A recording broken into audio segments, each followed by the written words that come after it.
More than 2,000 years ago, on the dark waters of the Han River in ancient China, a lone boat drifted in the autumn night. Aboard it sat a man named Boya, the greatest Guqin player of his age. His fingers moved across the silk strings, and the music that rose from the instrument was like mountains, like rivers, like the wind moving through empty valleys. It was music no one had ever heard before, and no one truly understood. Boya served at the court of the state of Zhīyīn. Nobles and ministers praised his playing. Audiences fell silent when he performed. Yet not once, in all his years of music, had a single person truly heard what he was saying. When he played of mountains, people heard only pleasant notes. When he played of rivers, they heard only an agreeable melody. To be surrounded by listeners and yet understood by none, this was Boya's deepest sorrow. One autumn, Boya was traveling south by boat along the Han River. On the 15th night of the 8th lunar month, the night of the mid-autumn moon, a sudden storm broke over the water. His boat anchored beneath a cliff to shelter from the rain. When the storm passed, the moon emerged and cast silver light across the river. Boya, unable to sleep, took out his Guqin. He began to play.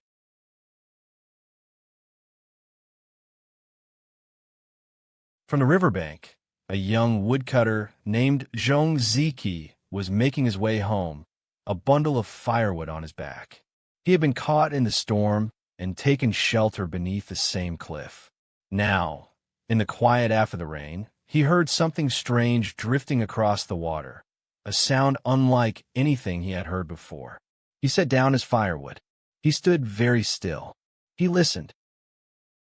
Boya's heart turned toward mountains as he played. The great peaks he had seen on his travels, rising above the clouds, solid and eternal. His fingers found that feeling in the strings. Across the water, Ziqi closed his eyes. Then he called out, his voice carrying clear across the river. Excellent. Towering like Mount Tai. Boya stopped. His hands froze above the strings. In 30 years of playing, no one had ever heard what his music was saying. He stared toward the bank. Who was this man? With trembling hands, Boya played again.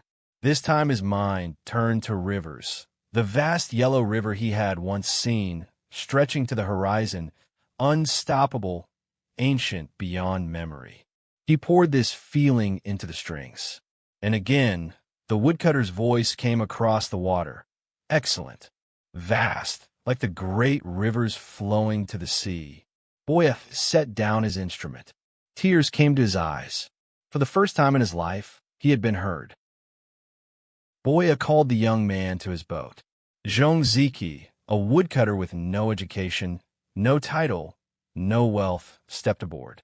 And on the moonlit river, the greatest musician in the kingdom and the man who truly heard him finally stood face to face.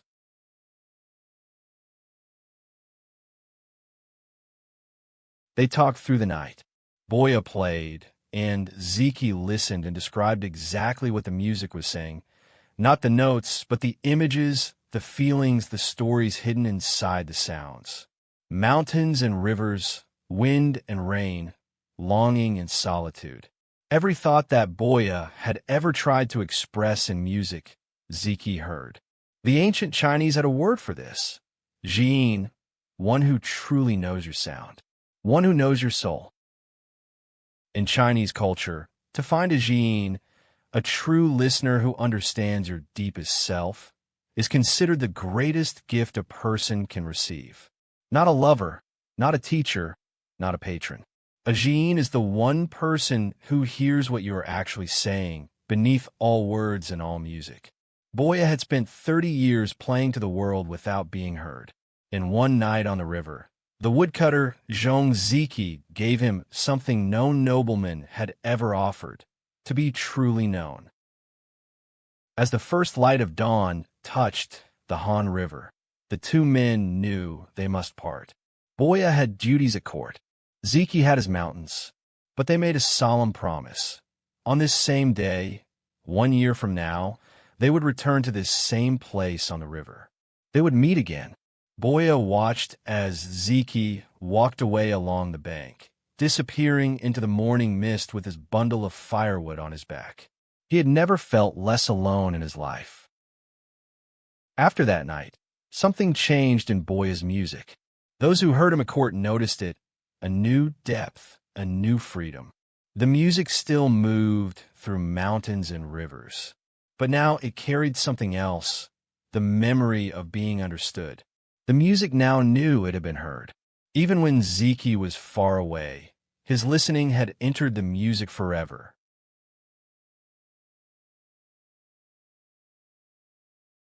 The year turned. Spring came and went. Summer brought its long rains. Boya fulfilled his duties at court, playing for ministers, performing at banquets, traveling on official journeys.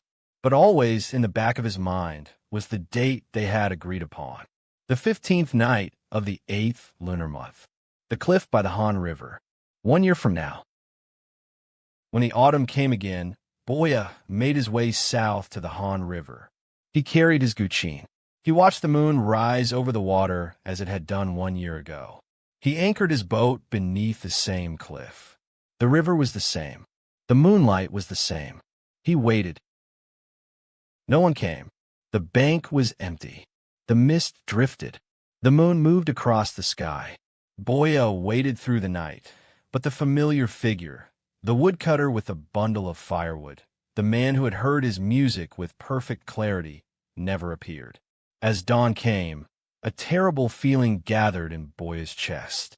He asked a passing villager, where was Boya Ziqi, the woodcutter who lived near these mountains? The villager bowed his head.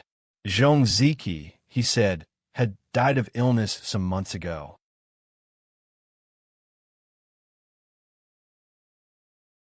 Boya found the grave of Boya Ziqi on a hillside above the river. He knelt beside it. For a long time he could not move. Then he took out his Guqin and placed it on his knees. He played High Mountains, Flowing Waters one final time. The piece that had first revealed the depth of their friendship, the piece that Ziqi alone had ever truly heard. He played it for the hillside, for the river below, for the empty autumn sky. He played it for Ziqi. When the last note faded, Boya sat in silence for a long moment. Then he rose. He lifted the Guqin, the instrument that had been his voice, his companion, the vessel of everything he had never been able to say to the world. He raised it above his head, and he smashed it against the stones of the hillside. The silk strings snapped. The lacquer would split apart. He spoke the words that would be remembered for 2,000 years. Ziqi is gone. For whom shall I play? He never touched a Guqin again. More than 2,000 years have passed since that autumn on the Han River. In China, the word zhīyīn, the one who truly knows your sound, remains one of the most beautiful words in the language. To find a zhīyīn is still considered the rarest and most precious gift. The Guqin piece High Mountains, Flowing Waters still exists. And in 1977, a recording of that piece was placed aboard the Voyager spacecraft and launched into the universe. Humanity's music sent out into the infinite in search of someone who would truly hear. Boya would have understood.